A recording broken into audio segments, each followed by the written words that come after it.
जब हम share market में ट्रेड करने की बात करते हैं, लोगों को सबसे ज्यादा कॉम्प्लिकेटेड लगता है ऑप्शंस के अंदर ट्रेड करना। ऑप्शंस में किस तरीके से ट्रेड करें, कैसे अपने प्रॉफिट्स को मैक्सिमाइज करें। बहुत सारे लोगों का नुकसान भी होता है, पर ये चीज तो आप सब मानते हैं कि हर ट्रेडर के पास अपने कुछ ना कुछ सीक्रेट्स होते हैं, कुछ ना कुछ थ्योरीज होती हैं, कुछ ना कुछ स्ट्रैटेजीज होती हैं, जिससे वो एक प्रॉफिटेबल ट्रेडर बनता है। तो आज हम आपको एक ऐसे एक्सपर्ट से मिलवाने वाले हैं जिनकी खुद की थ्योरीज हैं। उन थ्योरीज पे वो रेगुलरली काम कर रहे हैं, लोगों को सिखा रहे हैं एंड लोगों को गाइड कर रहे हैं कि कैसे वो अपने लॉसेस को मिनिमाइज करें एंड मैक्सिमाइज करें प्रॉफिट्स को। तो अगर आप लोग भी अपने प्रॉफिट्स को मैक्सिमाइज करना चाहते हैं और ऑप्शन ट्रेडिंग के सीक्रेट सीखना चाहते हैं, तो मैं आपको मिलवाना चाहूंगा मिस्टर वन एंड ओनली विनय प्रकाश तिवारी जी से। सर, स्वागत है आपका हमारे गो सेल्फ मेड शो पर। बहुत बहुत सभी आपके दर्शकों का स्वागत है, अभिनंदन है और सभी को नमस्कार है। उम्मीद करता हूँ सभी लोग अच्छे हैं और जीवन का आनंद ले रहे हैं। सर, बहुत सारे लोग ऐसे हैं जो आपको जानते हैं डेफिनेटली, एंड बहुत सारे लोग होंगे जो मेरी ऑडियंस होगी जो आपको अभी तक नहीं भी जानती। तो सबसे पहले हर इंसान में क्यूरियोसिटी होती है कि अगर मैं पहली बार किसी से मिलवा रहा हूँ तो उनके बारे में लोग जाने। तो आप के बारे में आपसे बढ़िया कौन बता सकता है, कैसे आपकी शुरुआत हुई, कैसे आप यहाँ तक पहुंचे और आपने किन किन थ्योरीज के ऊपर काम किया। सो बिल्कुल स्टार्टिंग से सफर कैसा रहा है उसके ऊपर प्लीज लोगों को गाइड कीजिए। स्टार्टिंग से सफर कुछ ऐसा रहा है कि हमने शुरुआत की as a trader, as a dealer का मतलब कि पहले के टाइम में, आज से 10 साल पीछे चले जाए हम लोग, तो ये ऑनलाइन मोबाइल वाले ट्रेडिंग उतने ज्यादा नहीं चलते थे, तो स्पेसिफिक ब्रोकर्स के यहाँ डीलर बैठते थे। तो मैं as a dealer sub broker के यहाँ जॉब करता था जी। तो ट्रेड पंच करने का काम होता था। वहां से शुरुआत की है मैंने, और धीरे धीरे बाजार को समझते जब बाजार में खुद इन्वेस्ट करना शुरू किया तो पता चला कि इस बाजार की कड़वी सच्चाई क्या है। और कड़वी सच्चाई ये है कि सीधी सी बात है भैया, आप एक ट्रेड ले रहे हो, एक ट्रेड इनिशिएट किया और सीधा वो ट्रेड जाके स्टॉप लॉस हिट किया, और वो स्टॉप लॉस किया, वो सीधा छुरी आती है, दिल में लगती है इधर। क्योंकि लोगों के दिमाग में एक चीज होती है, हमने ट्रेड ले लिया, या तो हमारा टारगेट होगा, हमारा स्टॉप लॉस होगा, है ना। बट स्टॉप लॉस ही होता है ज्यादातर लोगों का। तो उसके ऊपर क्या काम किया। अच्छा, इससे भी पहले इसके ऊपर काम करने के ऊपर हम डेफिनेटली बात करेंगे, बट आपकी क्या स्टॉक मार्केट के ऊपर पहले कोई एजुकेशन थी, पढ़ाई थी, आपने जो भी सीखा आपने डीलरशिप जब आप कर रहे थे तभी सीखा? हाँ, जो भी मैंने किया, मैंने मतलब स्टॉक मार्केट की शुरुआत ही डीलरशिप से शुरू हुई। वो कौन सा ईयर था, कितने साल पहले की बात है? 2009 एंड 10 की बात है, जब लेमन ब्रदर्स का फॉल आया था। ये ठीक उसके बाद की बात है, जब बाजार को हम लोगों ने देखना समझना शुरू किया था। उसी से तो न्यूज में बाजार बहुत सारा आया था, बाजार के बारे में हमने जानना शुरू किया, पढ़ना शुरू किया, सीखना तो बहुत देर से शुरू किया। सीखना तो लॉस करने के बाद शुरू किया एक्चुअली में। ओके, तो लॉस कब करना शुरू किया? लॉस करना शुरू किया जब ट्रेड करना शुरू किया। 2010 के बाद से ट्रेड में लग गए। जब लोगों को देखा कि भैया आते हैं, इतना पैसा बनता है, वो भी इच्छा हुई कि हम भी करें, क्यों नहीं करें। तो लोगों का नुकसान होता था, वो नहीं देखा आपने? नुकसान कहाँ दिखाई देता है।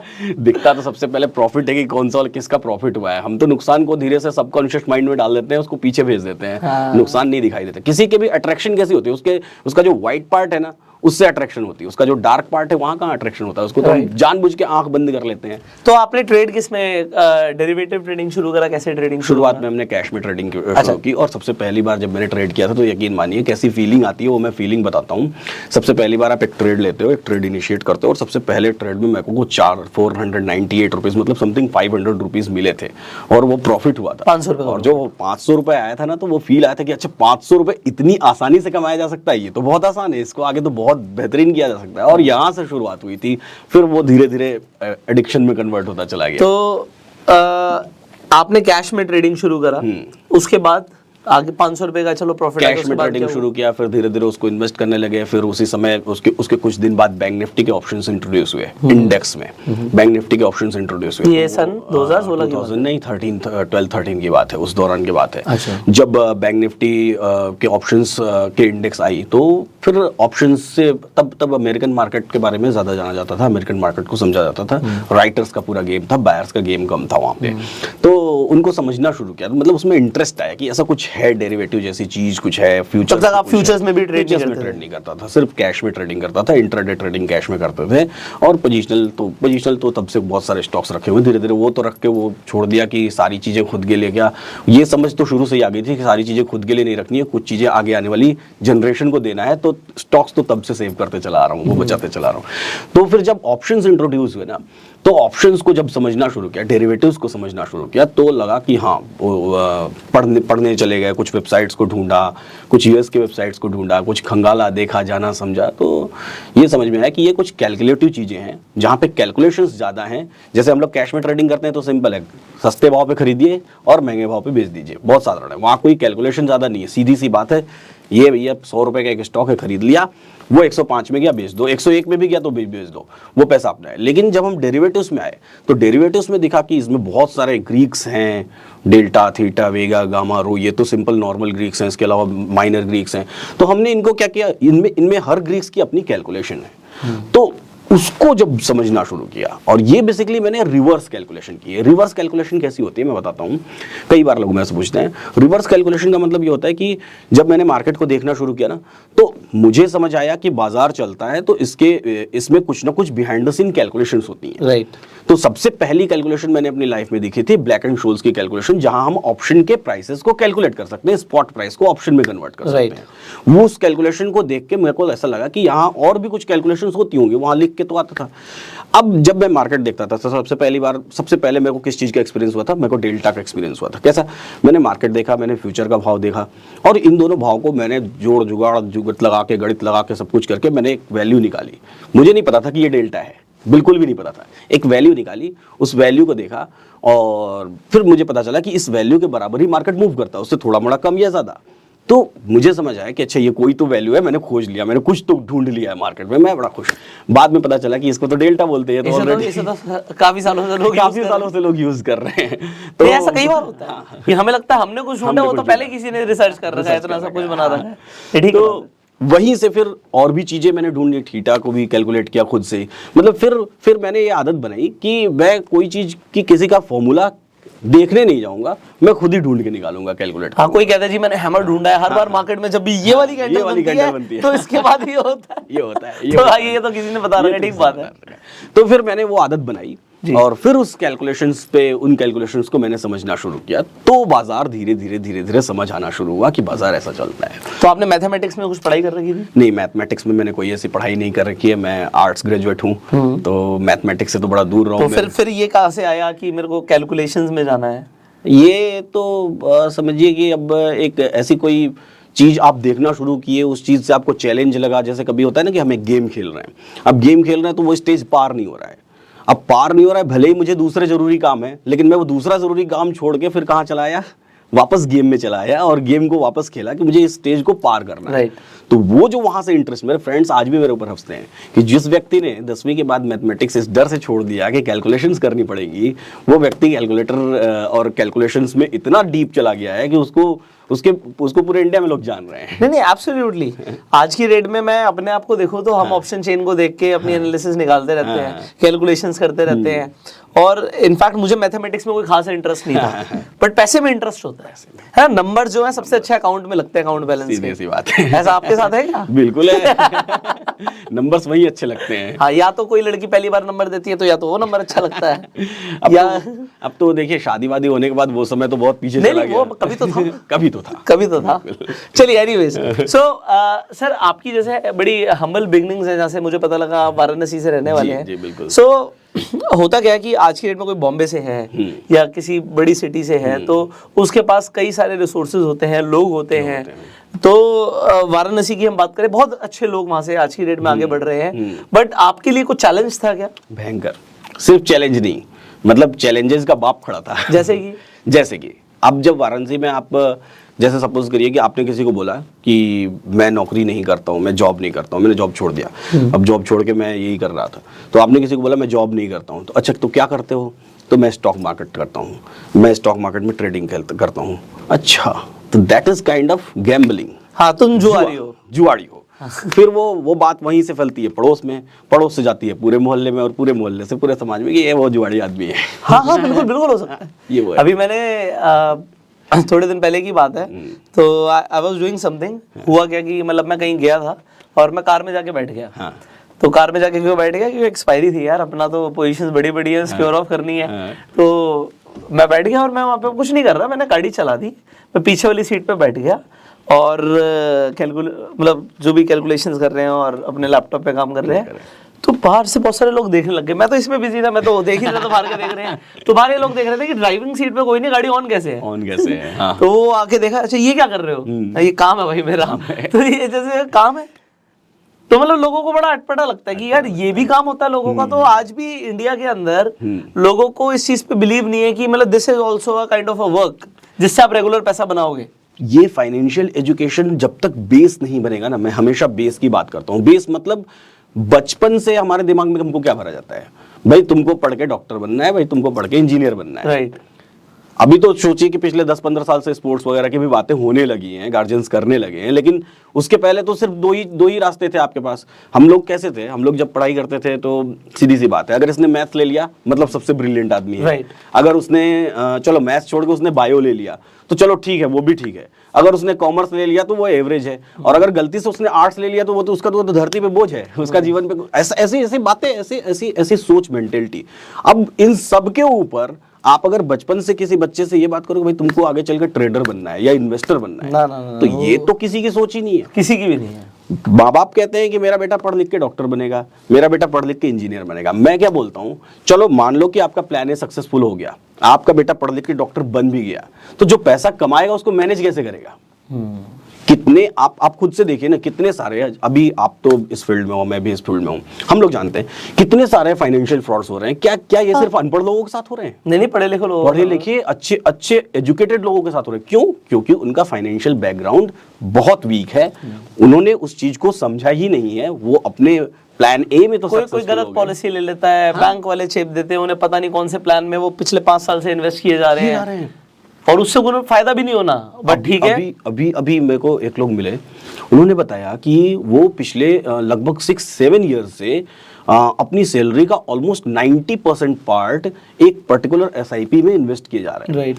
अब उसमें ना उनकी कोई गलती नहीं है कि एसआईपी में इन्वेस्ट कर रहा हो आप, एसआईपी में आपको रिटर्न मिलना चाहिए, तो उन्होंने बोला मेरे को रिटर्न बहुत कम मिल रहे हैं। तो मैंने जिस तरीके से उनको समझा तो मुझे पता चला कि जो पहले रेगुलर प्लान अभी भी चलते हैं, जो रेगुलर प्लान चलते थे जिसमें पहले कैप नहीं होता था। कैप का मतलब कि कैपिंग का मतलब ये होता है कि जब भी कोई एजेंट आपको कोई प्लान देता है या डायरेक्ट प्लान होता है तो पहले कैपिंग नहीं थी कि कितना कमीशन उस एजेंट को जाएगा। राइट। तो ऐसे किसी प्लान में किसी एजेंट ने उनका इन्वेस्टमेंट करवा दिया था और वो कह रहे हैं कि मैं 7 साल से इन्वेस्ट कर रहा हूं और मुझे कोई रिटर्न ही नहीं है। ऑलमोस्ट जितना पैसा मैंने दिया है लगभग उतने ही पैसा मुझे मिल रहा है अभी। तो ये किस कारण है? अब हैं तो वो डेजिग्नेशन में इंजीनियर, सारी चीजें हैं, सारा मेहनत कर रहे हैं, लेकिन पूरी मेहनत की कमाई जा किसके पास रही है पता नहीं। ये पता नहीं, ये नॉलेज देना बहुत जरूरी है।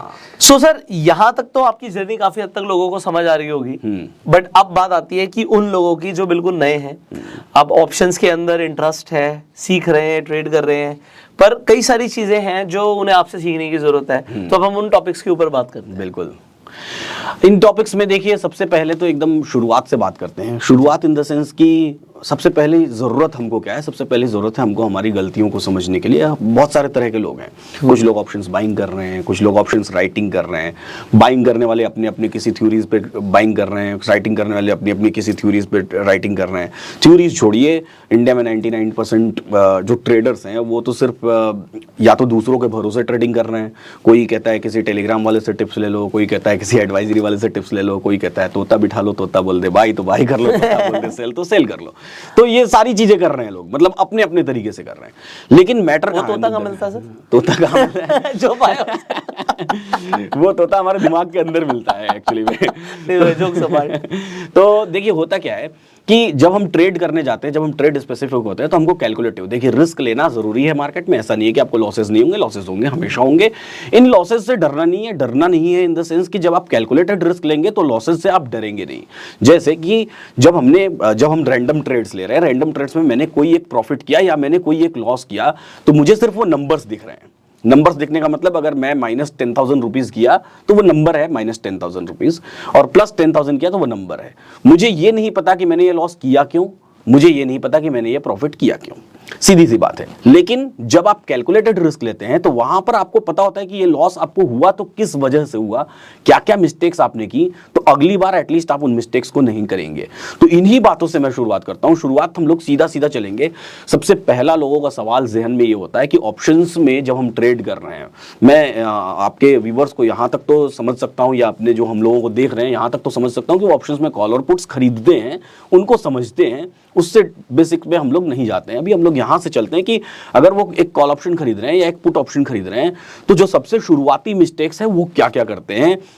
उन गलतियों में सबसे पहली जो गलती होती है वो स्ट्राइक प्राइस सिलेक्शन की होती है कि स्ट्राइक प्राइस सही सिलेक्ट कैसे करें और वो कैलकुलेशन से कैसे सही सिलेक्ट करें, वो देख के हम कैसे समझ सकते हैं। तो अगर ऑप्शन चेन की बात करें, सिंपली अगर आप गूगल पर टाइप करें निफ्टी ऑप्शन चेन, तो जब हम नेशनल स्टॉक एक्सचेंज के ऑप्शन चेन पर क्लिक करते हैं तो यहां पर हमको क्या दिखाई देता है, ये नेशनल स्टॉक एक्सचेंज का ऑप्शन चेन का डेटा दिखाई दिया।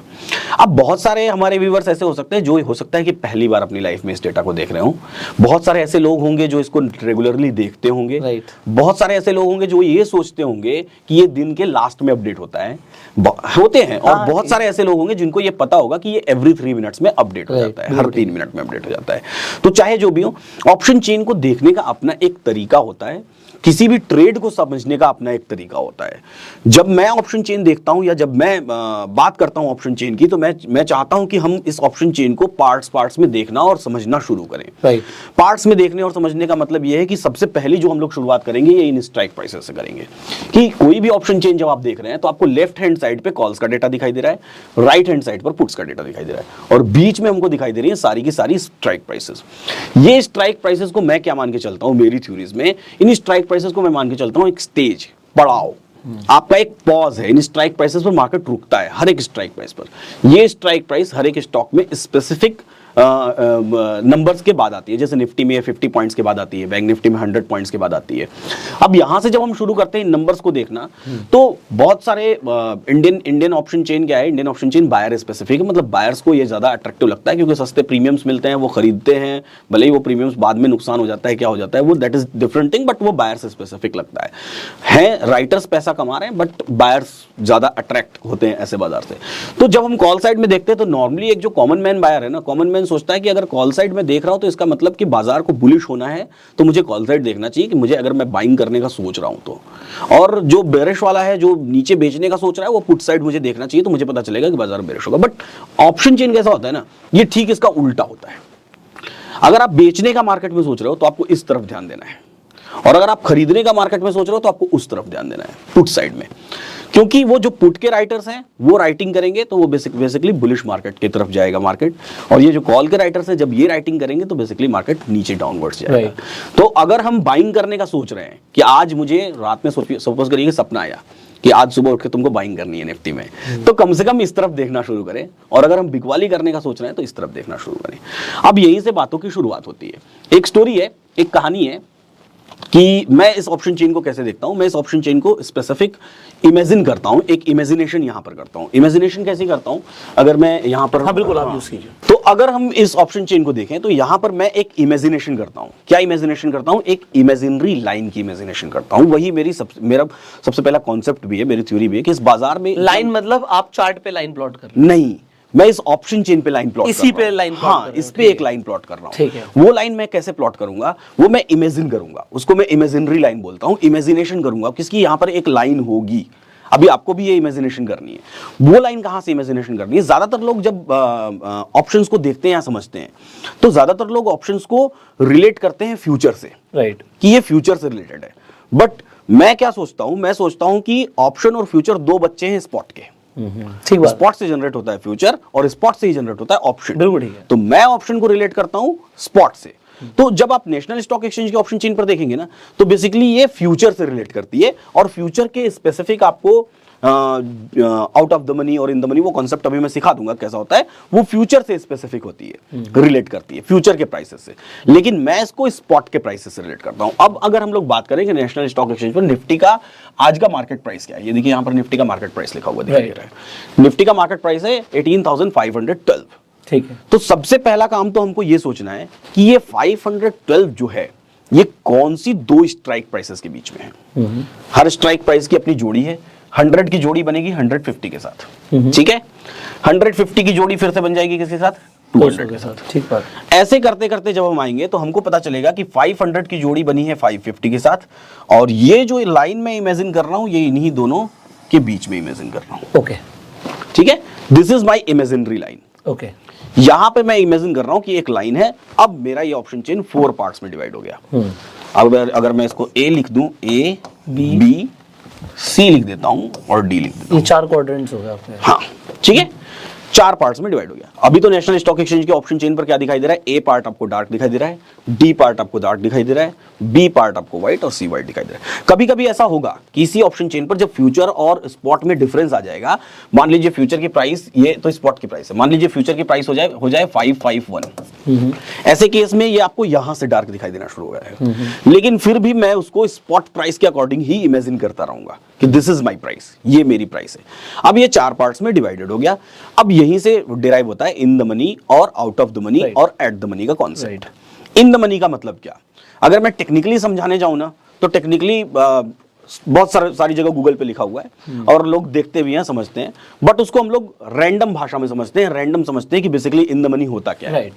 इन द मनी का मतलब ये होता है कि इंट्रिंसिक वैल्यूज, इंट्रिंसिक वैल्यूज का मतलब भाई सीधी सी बात है, अगर हम ये लैपटॉप खरीदने जा रहे हैं तो लैपटॉप वाला जिस व्यक्ति ने मुझे ये लैपटॉप बेचा, अगर मैंने ये लैपटॉप सपोज करिए कि 50 रुपीज में खरीदा, तो उसको 50 रुपीज का ये नहीं मिला होगा, उसको कितने का मिला होगा, 45 का मिला होगा, 46 का मिला होगा, 49 का मिला होगा, उसको उससे कम भाव में मिला होगा। तो ऐसे ही जब राइटर हमको ये माल बेचता है ना, तो राइटर को इसकी कॉस्टिंग क्या पड़ती है, हमको ये देखना है। तो राइटर को इसकी कॉस्टिंग पड़ती है इंट्रिंसिक वैल्यू की कॉस्टिंग।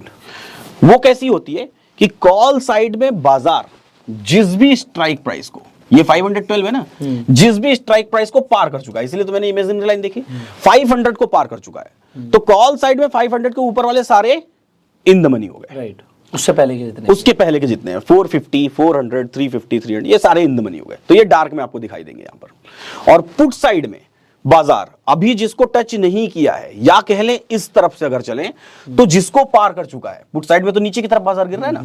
अब 19,000 का मार्केट होता तो धीरे धीरे गिरते गिरते 18,550 क्रॉस कर चुका है, अभी 500 नहीं गया है। तो पुट साइड में जिसको पार कर चुका है बाजार, बेसिकली ये हो गया हमारा इन द मनी का पार्ट। तो यही हमको यहाँ पर डार्क दिखाई देता है, क्योंकि ऑप्शन के प्रीमियम जो भी है उसके अंदर आप लोगों को बताना 2 चीजें हैं, या तो आप 2 चीजें हैं, एक है टाइम वैल्यू और दूसरा है इंट्रिंसिक वैल्यू। तो सर आपको कंसेप्ट ये समझाना चाहते हैं, अगर आप एग्जांपल के लिए 18,300 की हम बात कर रहे हैं, 253 है और बाजार आपका चल रहा है 18,512 पे, तो अगर आप 18,512 को मैं आपके सामने करके भी दिखा देता हूँ, आपको कंसेप्ट क्लियर हो जाएगा। मैं 1 सेकंड का टाइम ले रहा हूँ सो दैट मैं लोगों को समझा दूं ना। 18,512 पे बाजार है, माइनस में कर दूं 18,300, तो मेरे पास वैल्यू आई 212, ये 212। बट यहाँ पर प्राइस जो है वो है 253। अगर मैं 253 माइनस करूंगा तो 41 ये एक्स्ट्रा क्या है, ये है टाइम वैल्यू, और जो इसके अलावा है वो है इंट्रिंसिक वैल्यू।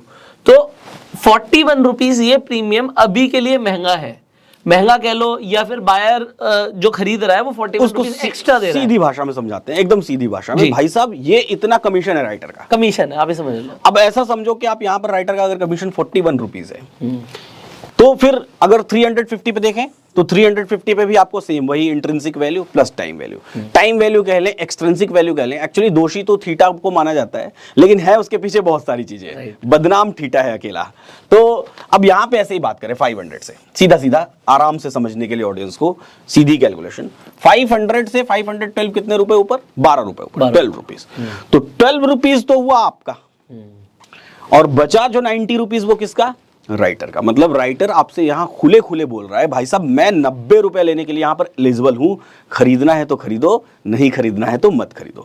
हमको उसको समझना जरूरी है। अब यहां पर एक बड़ी मजेदार स्टोरी मैं आपको बताता हूं।